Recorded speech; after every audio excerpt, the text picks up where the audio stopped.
L'errore più comune che possa essere è che si pensi che Lampedusa sia invasa dai migranti. Lampedusa non è invasa. Lampedusa è bella selvaggia. Diciamo che mi piacerebbe ritornare ai vecchi tempi. Un pescatore da Lampedusa, uno dei tanti, e sono il rappresentante della Associazione degli Armatori di Lampedusa e rappresento tutta la marineria. Lampedusa in quegli anni era molto meno conosciuta.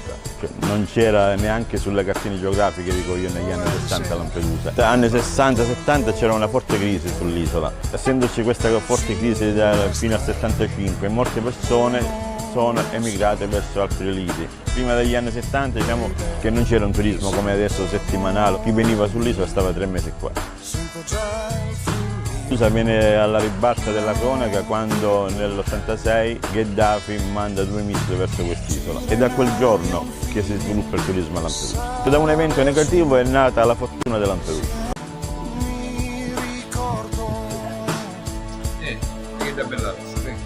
Nel periodo estivo importiamo tanti lavoratori dalla Sicilia perché i nostri giovani non bastano per far fronte, diciamo, a tutte le esigenze dei locali, dei ristoranti, degli alberghi, dei bar che sono aperti adesso per il turismo a Lampedusa. E d'inverno aspettiamo che arrivi l'estate, quello facciamo praticamente. La vita del pescatore sono tanti sacrifici, abbiamo una carenza di personale, molti giovani lampedusani sono, diciamo, dedicati al turismo, mentre per i pescatori stanno arrivando gli indonesiani.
non si mangia, Fiorella, lasciala, è croccante.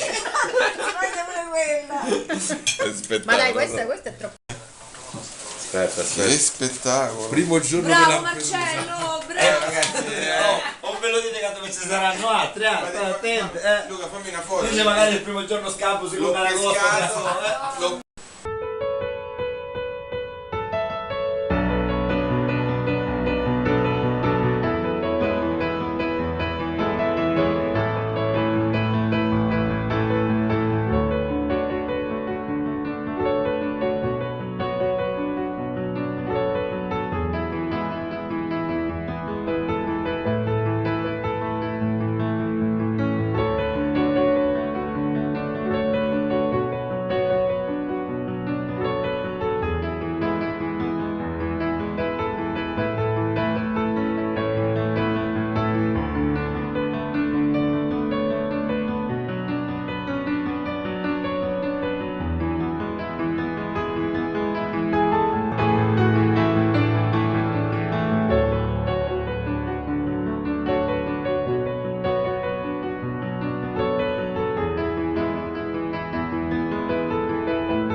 lunedì a lunedì, settimana incandescente. Ora tu sei qui, dentro al cuore della tua gente.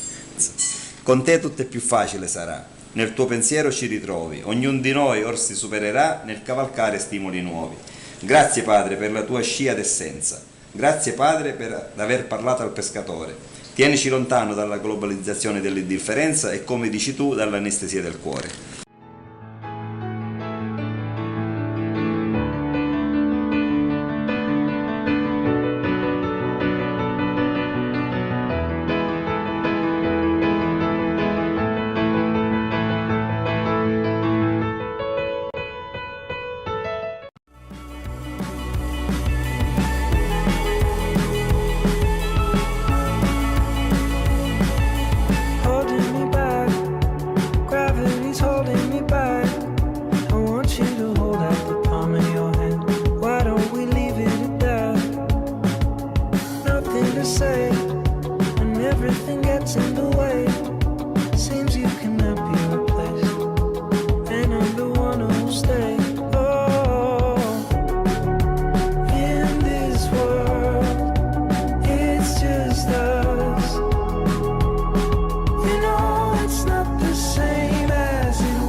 Mi piacerebbe ritornare ai vecchi tempi, c'era molto più rispetto, adesso invece siamo diventati un po' così.